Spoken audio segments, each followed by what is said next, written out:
Thank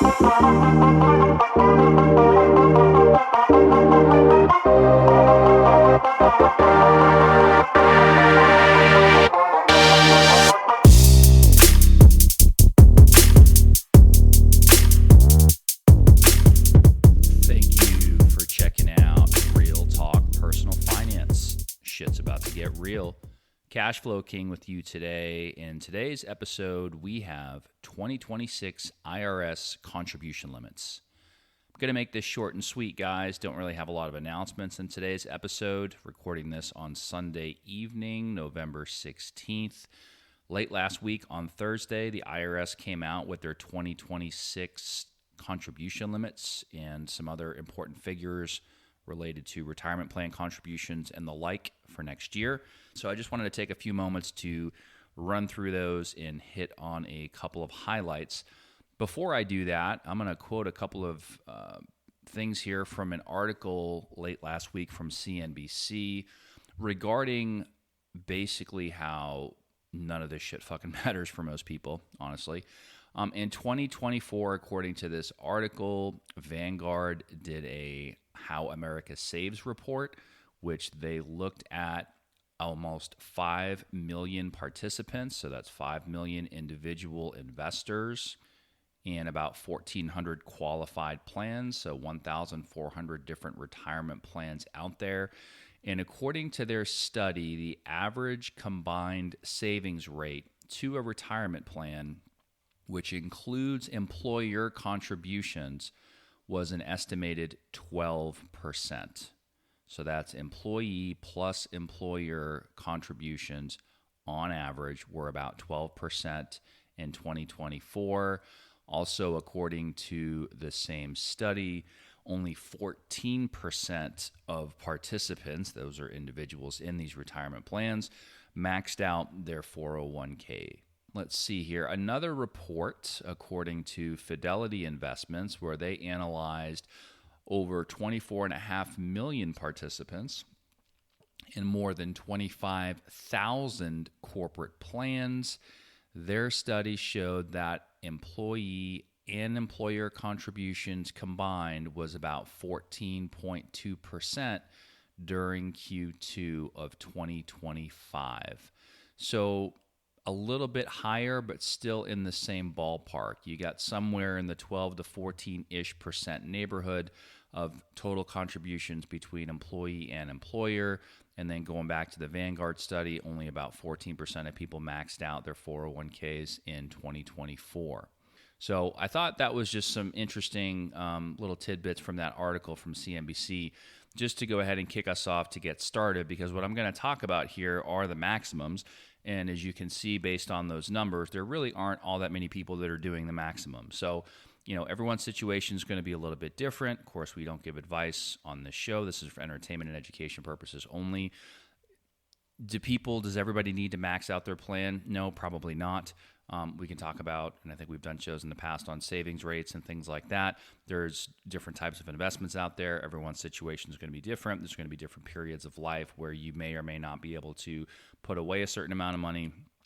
There's going to be transition periods. There's going to be all kinds of things going on. Obviously, for those folks that are higher income and are able to, generally speaking, putting more money away is probably a good thing and not a bad thing. So that's typically encouraged. But we're just going to hit on the maximum limits in terms of how much somebody could put into these plans starting in 2026. I'm not going to go over every single plan. I'm more so just going to hit on the highlights for some of the main plans out there that are going to affect the vast majority of people. So the first one is basically going to be 401k and similar plan types. Those are your 401ks, 403bs, governmental 457bs, thrift savings plans, things like that. The limit for 2025 calendar year employee elective deferral, which is a fancy way of saying how much could you put in out of your paycheck in 2025, that number for this year, is $23,500. That's going up by $1,000 in 2026. So the new maximum in 2026 for 401k and similar plans will be $24,500. That's assuming under age 50, of course. For anybody that is age 50 or above by the end of the calendar year, there is an age-based catch-up contribution, and I'm going to put a little asterisk there because Secure Act made this fucking weird, and there's this little nuanced rule, which we'll get into here in just a moment, for certain ages. But basically, if you're 50 plus, the age-based catch-up has been for a little while now $7,500 per year. So for 2025, you got your $23,500, and if you're age 50 plus, you have an additional up to $7,500, bringing your grand total of elective contributions to $31,000. In 2026, that age-based provision is going to go up slightly by $500. So instead of being a $7,500 catch-up, it's going to be an $8,000 catch-up. So if we take the normal limit for next year in 2026, going up $1,000 to $24,500, and then we take the age-based catch-up provision going from $7,500 to $8,000, you have a total of $32,500 that most people age 50 plus have the ability, or I should say that they have the ability to put in. Doesn't mean that they can. They may not have the financial resources, but per IRS guidelines anyway, that's how much they could contribute to those types of plans. Now, I mentioned a moment ago there's a funky little rule, which actually is currently in place right now as well, for those that are within a certain age band, very specifically if you're age 60 to 63. So this is going to affect, a decent amount of people, but it's only really a few years where this is going to come into play. If you're above age 63 or below age 60, then this doesn't really matter for you. But technically, the catch-up limit for those folks is going to be a little bit more. So basically it was 50% more or 150% of the 2025 number of 7,500. So basically, and that number is not going to change for 2026. So it's 11,250, right? So if you took the $7,500 that's in place for age 50 plus catch-ups in 2025 and basically just multiplied it by 1.5 times or 150%, you come up with 11,250. It's basically an extra $3,750 that people ages 60, 61, 62, 63 can contribute. That number is not going to change in 2026. It's still going to be up to an extra 11,250 that those people can contribute. So that's instead of the 7,500 for this year, and that's going to be instead of the 8,000 for next year. So once again, normal limit for 2026 is 24,500. Plus, once you're 50 plus, you have 8,000 on top of that. And then if you're ages 60 to 63, you have 11,250 instead of the 8,000 on top of the base number of 24,500. I apologize for the beeping in the background. My fucking dishwasher just went off, and that thing's annoying as hell. So I'm going to try to speed this up here. Let's see. Okay. In addition to that, for those that are considered higher income earners, and there's different thresholds for this year in 2025, that number is $145,000. For 2026, it's going up to $150,000. If you have FICA wages in excess of that, then any catch-up, not normal contributions, but any catch-up contributions, age-based catch-up contributions that you might do if you're age 50 plus, need to be designated as Roth contributions. Again, most people aren't going to have to worry about this. So far, if you take nothing else out of this episode, if you're under 50, you can put in an extra $1,000 a year next year in your fucking 401k. You can do 24/5. If you're 50 plus, you can do an extra $8,000 next year instead of 7,500, so $500 more. And if you're in that weird range of age 60 to 63, you can do an extra 11,250 in 2026. That doesn't change from what you can do right now in 2025. All right.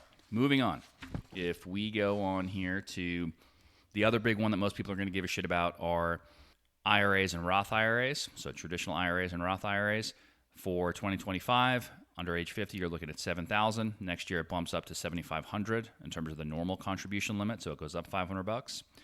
The age 50 plus catch-up provision on traditional and Roth IRAs, this year it's $1,000. It's going up slightly to $1,100 in 2026. So this year, depending on your age, for IRAs and Roth IRAs, your max contribution limit is either $7,000 or $8,000. Next year, in 2026, it's going to either be $7,500, or if you're 50 plus, it'll be $8,600 will be your max contributions.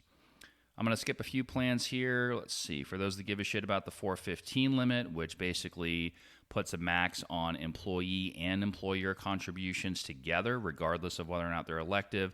That's going up a couple grand from $70,000 to $72,000. Again, won't affect most people, doesn't really matter.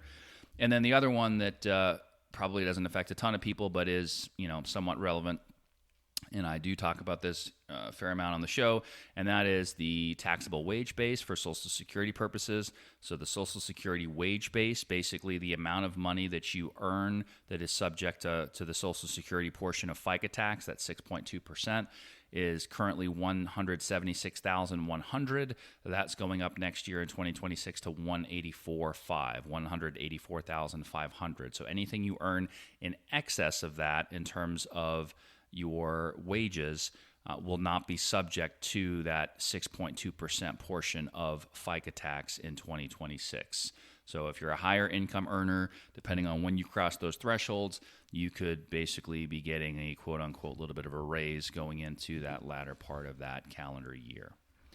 All right, I think that's pretty much it. The only other thing of relevance, and I'm getting these numbers also from a CNBC article here that came out not too long ago, are the phase-outs for making direct contributions to a Roth IRA. As we've mentioned on the show many times before, if you're above these phase-out limits, you can still do a backdoor Roth IRA. In the interest of time, we're not going to go through that right now. If you have questions, email the show. Happy to engage with you about how that could work. But for the income phase-outs for Roth IRAs and direct contributions, it starts in 2026, it starts at 153,000. And goes up through 168. So pretty much if you're below 153 and you file single, you're good. Or if you file head of household, you're good. If you're above 168, you got to do the back door. If you're in between, quite frankly, I would still probably argue it's easier and cleaner most of the time to do the back door, but there is a phase out in between those figures where you may be able to make a partial direct contribution to a Roth IRA. So that went up a little bit from where it is in 2025. And then for those that are married filing jointly, phase-outs increased as well. For 2026, the phase-outs are going to be between 242 and 252. So 242,000 to 252,000 if you're married filing jointly. If you're below 242, you can make direct Roth IRA contributions, no big deal. If you're above 252, got to go the backdoor method. If you're in the middle of the phase out, again, you could be eligible to make a partial direct contribution. But for keeping things clean and fairly simple, my general suggestion there, again, not advice. We don't give advice on the show, but typically what I would tell clients, depending on their situation, is it's either going to be an all or nothing thing. We're either going to be able to and eligible for a direct Roth IRA contribution below the 242, or if we're in the phase out, then we're going to do a backdoor Roth contribution and keep it clean instead of dealing with the phase outs. I just think it's way simpler for most people to do it that way. Even though when you're listening to this on a podcast, it probably sounds like a mouthful, and it may not sound like there's anything simple about it. It probably sounds way worse than it actually is. Okay. I think that's about it for 2026 contribution limits in terms of, I did skip some plans, like I said, but for most people, you're going to give a shit about the 401k plan. You're going to give a shit about IRAs and Roth IRAs. Those are the ones basically that we covered. There were a few other figures in there that we covered. And then I thought the piece from the CNBC article was pretty interesting in the beginning about those surveys from Vanguard and Fidelity on plan utilization and different contribution percentages when you put that into perspective. So you might hear these numbers and think, holy shit, these are big numbers. I'm not maxing out. Don't poo-poo on yourself too badly. As you can see from those studies, most people aren't. Just keep doing what you can do. And, in general, I would say, again, not advice to any individual, but just speaking in generalities, for those that are not fortunate enough to have a defined benefit pension plan, which most people don't, the general range that I typically look at is going to be somewhere in the neighborhood of 15 to 20%. Most people would say that's inclusive of employer contributions, and I would argue that if you did it that way, that you'd still probably be in the ballpark and be okay. If you really want to be ambitious about it, I would aim for 15 to 20% exclusive of employer contributions. Basically, you should be putting in that money yourself out of your own paycheck, plus any employer money that may come into play. I realize that's a big chunk for a lot of people, so that may not always be feasible or at least immediately feasible, but it's certainly something to work up to. There's a lot of different types of plan provisions out there where you can do some auto escalations and things like that. So, for example, if you're managing your account online and you set your contribution rate online, you might be able to do something like say, hey, I'm putting in, and I'm making up numbers, I'm putting in 10%, but I'd like to get to 15. So every year on January 1st or whatever, I'm going to increase by 1% a year until I get to that 15. Or you can, do the same thing and not set a cap and just have it go up 1% essentially forever until you decide to change it. There's different ways to, I don't want to say play tricks on yourself, but to almost make it into a little bit of a game, and so that the notices, the change in your paycheck is not all that noticeable. It's a very gradual change, but those little small increased amounts over time really do and can make a big difference, especially when we're talking about decades. Don't get 5 years from retirement and say, well, shit, I've been putting in next to nothing for my whole career, but now I'm just going to bump it up 1% a year for the last 5 years. I'm not saying that's bad. Will that help you? Sure. Is that going to solve all of your problems? Probably not. So just be reasonable about this stuff when you're thinking through it, and just try to figure out ways that you can be as efficient as you can be, but at the same time, don't forget to live today and enjoy your life now as well. So I hope this was helpful. We're coming into the holiday season. I'm not sure when I'm going to drop the next episode, but if I don't get back on the mic beforehand, I hope everybody has a very happy, healthy Thanksgiving with friends and family and loved ones. And we will be back on the mic soon enough and getting into those drawings for our giveaways coming into the end of 2025. If you're not premium, consider it. I heard your wife is hot. Click the link in the show notes, and we will see you in the next episode. Check the mic and make sure it sound right, boys.